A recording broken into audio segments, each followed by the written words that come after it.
ফজরের নামাজ পড়ে জিমিন সৃষ্টিকর্তার কাছে সুগার সুস্থতা কামনার জন্য কেঁদে কেঁদে ফরিয়াদ করে। 7টা পর্যন্ত স্তব্ধ হয়ে জায়নামাজে বসে থাকে। বাহির থেকে সবার টুকটাক কথাবার্তা, জাঙ্কুকের অফিসে গমন, সব ব্যাপারে তীক্ষ্ণ খেয়াল রাখে।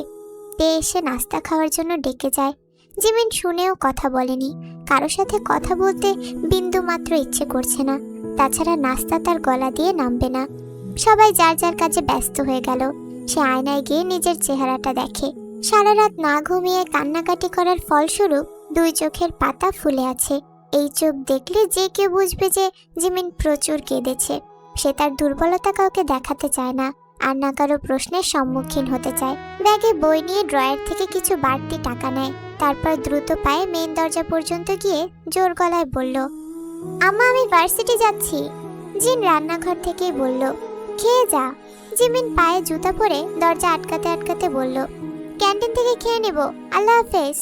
জিনের হাতে কাজ ছিল বিধায় বেশি কথা বলল না। জিমিন বের হয়ে সুগার বাসার উদ্দেশ্যে রওনা হলো। যাওয়ার পথে সামনের মার্কেট থেকে সুগার জন্য জ্বরের ওষুধ কিনলো। তার মন বলছে সুগা ওষুধ খায়নি, আর না কিনেছে। ওষুধ কেনা শেষে পাউরুটি, কলা, দধি আরও কিছু ফল কিনে সুগার বাসার সামনে আসলো। বাসার সামনে এসে বাঁধলো আরেক বিপত্তি। দারোয়ান তার কর্তব্য পালনে বেশ কঠিন। সে কোনোভাবে ভেতরে ঢুকতে দেবে না। জিমিন অনেক অনুনয় করে বলল, কিন্তু দারোয়ান অনড়। ভেতরে যেতে না পারলে জিমিনের কার্যসিদ্ধি হবে না। সুগাকে এক পলক চোখের দেখা দেখতে হলেও ভেতরে ঢোকা আবশ্যক। সে হুট করে এক কাজ করে বসলো। 500 টাকার একটা নোট বের করে দারোয়ানের হাতে গুজে দিয়ে বলল, রাখেন মামা, অসুবিধা না বুঝলে চলে। হাতের মুঠোয় টাকা দেওয়াতেই দারোয়ানের গলার স্বর বদলে গেল। হাতটা প্যান্টের পকেটে ঢুকিয়ে নরম গলায় বলল, তোমারে আমার বোনের মতো লাগে বলে ঢুকতে দিলাম, যাও। জিমিন সামনে পা বাড়িয়ে মনে মনে ভাবল, ঘুষখোর, টাকা পেয়ে বোন হয়ে গেলাম। জিমিন দ্রুত পায়ে সুগার ফ্লোরে উঠে আসে। ধুকপুক বুকে কলিং বেল দেয়, কিন্তু কোনো সারা শব্দ নেই। জিমিন কিছুক্ষণ দাঁড়িয়ে থেকে দরজার নব ঘুরিয়ে দেখে দরজা খোলা। তার ভ্রু দুটো কুঁচকে যায়। হাতের ব্যাগ নিয়ে রুমে ঢুকে দরজা আটকে দেয়। তারপর ডাকে, সুগা ভাই, সুগা ভাই। খালি বাসায় তার ডাক প্রতিধ্বনি হয়ে ফিরে আসে। সে মাথা ঘুরিয়ে আশেপাশে তাকায়। জিমিন মনে মনে ভাবছে, সুগা কি বাসায় নেই? এত জ্বর নিয়ে কোথায় যাবে? দরজা খোলা কেন? আর বাসায় থাকলে সাড়া দিচ্ছে নাই বা কেন? মনে হাজারো প্রশ্ন নিয়ে জিমিন সামনে এগিয়ে যায়। রুমের ভেতরে উকি দিয়ে দেখে সিঙ্গেল খাটে সুগা কম্বল মুড়ি দিয়ে শুয়ে আছে। সুগাকে এই অবস্থায় দেখে জিমিনের বুকের ব্যথার আনাগোনা হয়। এগিয়ে গিয়ে সুগার কপালে হাত রাখে। জিমিনের চোখ ভরে জল আসে। এই ছেলের কপাল যে পুড়ে যাচ্ছে। এমন নিশ্চুপ হয়ে শুয়ে আছে কিভাবে? জিমিন হলে নির্ঘাত কান্নাকাটি করে একাকার করে দিত। কিন্তু সুগা কাঁদবে কার কাছে? সুগা যে এতিম। সুগার কষ্টে জিমিন শব্দ করে ডুকরে কেঁদে ওঠে। শক্ত মনের পুরুষটাকে চোখ ভরে দেখে। জ্বরের কারণে মুখটা কেমন রক্তশূন্য লাগছে। ঠোঁট শুকিয়ে রুক্ষ হয়ে আছে। জিমিন সাহস করে সুগার গালে হাত রাখে। সে ভেবেছিল সুগা জেগে তাকে ধমক দেবে, কিন্তু তখনও সুগা নিশ্চুপ। জিমিনের বুকটা কষ্টে কুকড়ে যায়। জড়ানো গলায় ডাকে, এই শুনেন না সুগা। সুগার নিশ্চুপতা তাকে আরো কষ্ট দেয়। সুগার কাছে বসে কারের কাছে মুখ নিয়ে ফিসফিস করে ডাকে, সুগা। সুগার নড়ে চড়ে ওঠে। বহু কষ্টে পিট পিট করে চোখ খুলে তাকায়। জিমিনকে দেখে রেগে না গিয়ে বরং ঠোঁটের কোলে একটু হাসি ফুটে ওঠে। আলগোছে জিভ দিয়ে শুষ্ক ঠোঁট দুটো ভিজিয়ে নেয়। তারপর আবার চোখ বন্ধ করে ফেলে। খুব কষ্ট হচ্ছে? সুগা চোখ বন্ধ রেখেই মাথা নাড়ে। তার মানে তার কষ্ট হচ্ছে না।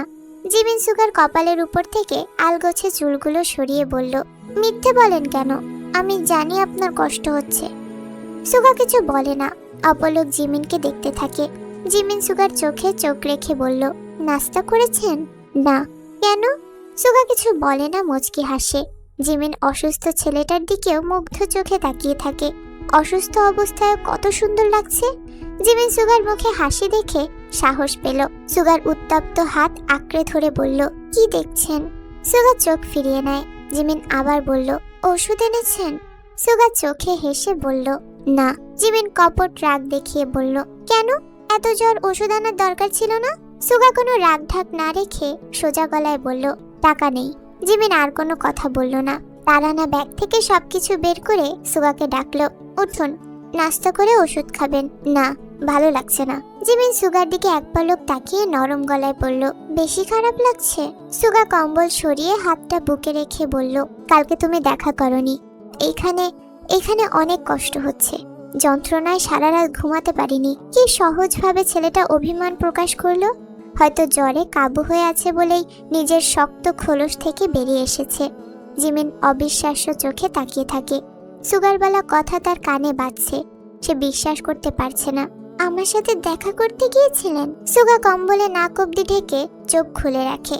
জিমিনের চোখে চোখ রেখে বলল, হ্যাঁ, জ্বরে বেশি খারাপ লাগছিল, তাই ভাবলাম আমার শান্তির অরণ্যে একটু ঘুরে আসি। কিন্তু অনন্য তো দেখাই দিল না। সুগার কথায় জিমিন ফুপিয়ে কেঁদে ওঠে। এসব কথার মানে কি? সুগাও তাকে ভালোবাসে? জিমিনের কেমন ঠান্ডা অনুভূতি হচ্ছে। সুগাও অপলক মেয়েটার দিকে তাকিয়ে থাকে।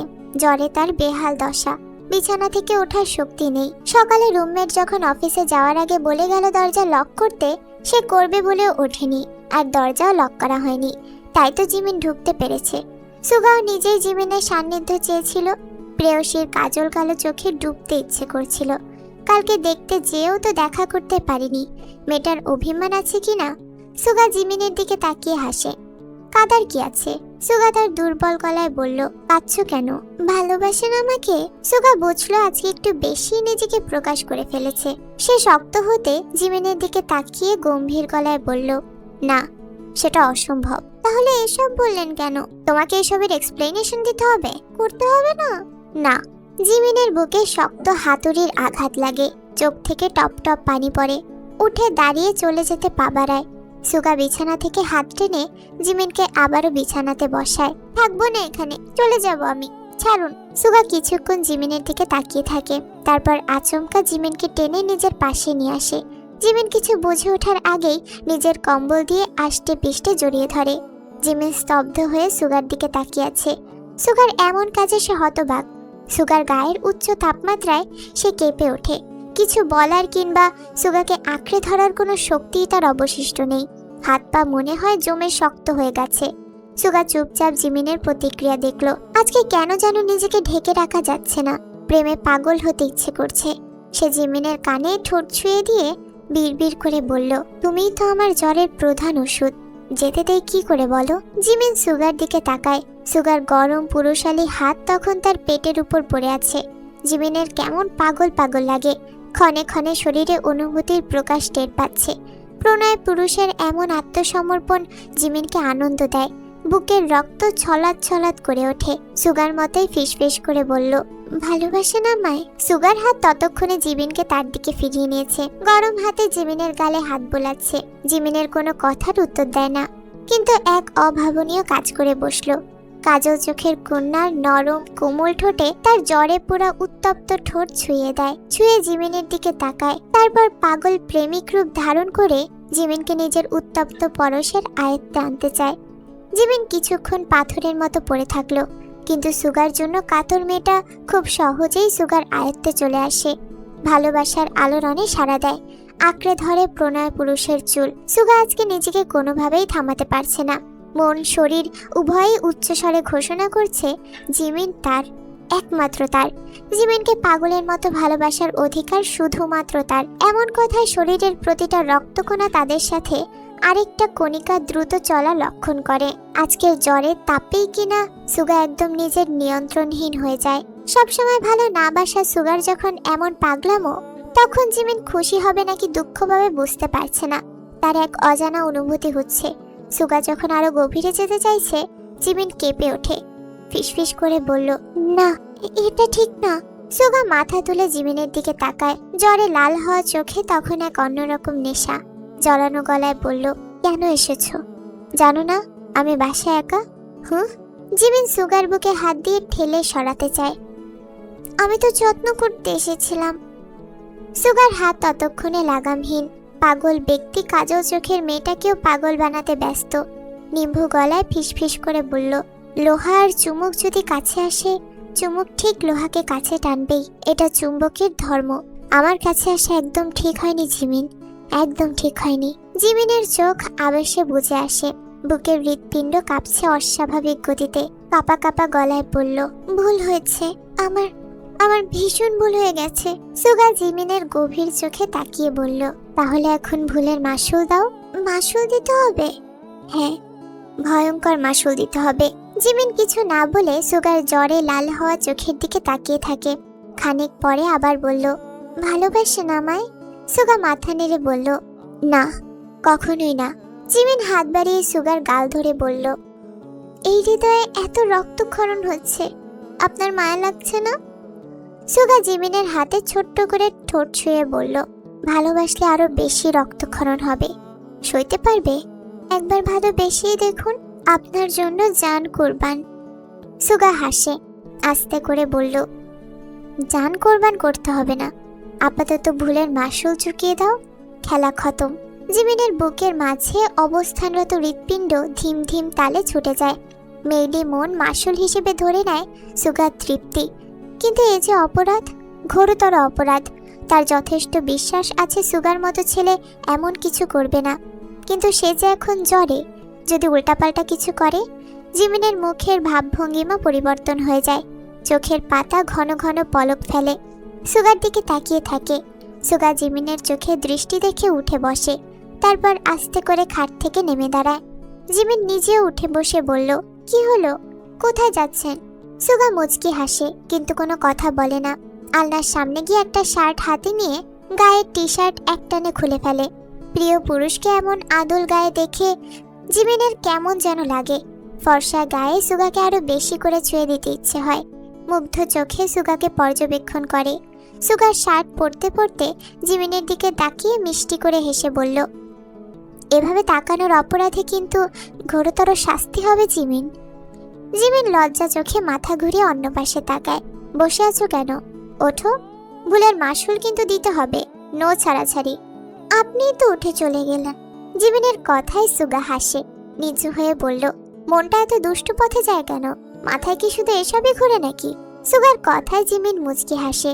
সুগার চোখে চোখ রেখে বলল, তাহলে ভুলের মাসুল উসুল করবেন কি করে? বিয়ে করব। এত বড় ভুল করার অপরাধে সারা জীবনের জন্য আটকে দেব। কথাটা বলেই সে জিমিনের দিকে তাকায় তার প্রতিক্রিয়া দেখার জন্য। জিমিন হতবিহল হয়ে তাকিয়ে আছে, বিস্ময়ে ঠোঁট ফাঁকা হয়ে আছে। তার চোখের দৃষ্টি বলে দিচ্ছে সে বিশ্বাস করে না। কি, বসেই থাকবে? জলদি এসো। আসলেই কি আমরা বিয়ে করব? সুগা হাত মুড়ে দরজায় হেলান দিয়ে দাঁড়ায়। এই ছোট্ট মেয়েটার ছোট্ট হৃদয় থেকে আর কত রক্তক্ষরণ করাবো? জিমিন কিছু বলার আগেই সুগা বলল, তুমি আগে বেরিয়ে যাও, 5 মিনিট পরেই আমি আসছি। নাস্তা করে নিন, ওষুধ এনেছি তো। বিয়ের পর সব করব, যাও। জিমিন কিছু না বলে চুপচাপ বেরিয়ে যায়। সিঁড়ি দিয়ে নামতে নামতে ভাবে, আজকে তার সাথে যেসব হচ্ছে, যা সে কখনোই কল্পনাও করেনি। সুগার আত্মসমর্পণ, কাছে টেনে নেওয়া, স্ব ইচ্ছায় আদরে লেপটে দেওয়া এবং বিয়ে। জিমিনের মন তখনও ঘরে আটকে আছে। এটাও সম্ভব? কোনো মতে হেঁটে গেটের বাইরে এসে কিছুটা দূরে গিয়ে দাঁড়ায়। কিছুক্ষণ পরেই সুগা বেরিয়ে আসে। হাত দিয়ে চুল পেছনে ঠেলতে ঠেলতে জিমিনের কাছে এসে দাঁড়ায়।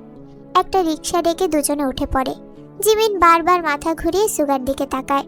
সুগা সামনে তাকিয়ে মুচকি হেসে বলল, এই যে এভাবে তাকাও, এর জন্য তো বিয়ে করছি। জিমিন কিছু না বলে সুগার হাত আঁকড়ে ধরে। সুগার শরীর প্রচন্ড গরম। এই গরম ছোঁয়া জিমিনের কাছে অসহ্য রকমের ভালো লাগছে। তারপরের মুহূর্তটা জিমিন কোনো কথাই বলল না। পরিবারের কথা ভুলে নিজের স্বার্থ হাসিল করতে উঠে পড়ে লাগলো। বর্তমান ভবিষ্যৎ কোনো কিছু না ভেবেই সুগাকে বিয়ে করে নিল। তার একমাত্র উদ্দেশ্য হলো সুগাকে নিজের করে নেওয়া। এটা ছাড়া বাকি দুনিয়াদারি তার কাছে বড়ই বিষাক্ত লাগছে। বিয়ের পরে সুগা একটা মিষ্টির দোকান থেকে 4টা ছানা মিষ্টি কিনলো।